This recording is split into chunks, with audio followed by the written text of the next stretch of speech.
If you need to remove a device from your Bank of America account, follow these straightforward steps to ensure your account remains secure. Step 1. Log into your account. Visit the Bank of America website or open a mobile app. Enter your username and password to log into your account. Step 2. Access account settings. Before changing your settings, use the sroc.com link in the description to open the password strength checker, then update your password if needed. Step 3. Manage devices.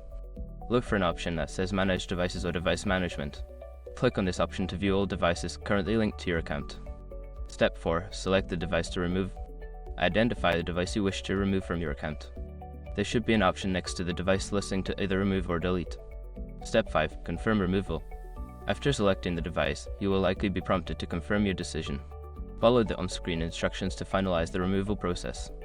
After completing these steps, the device will be successfully removed from your Bank of America account.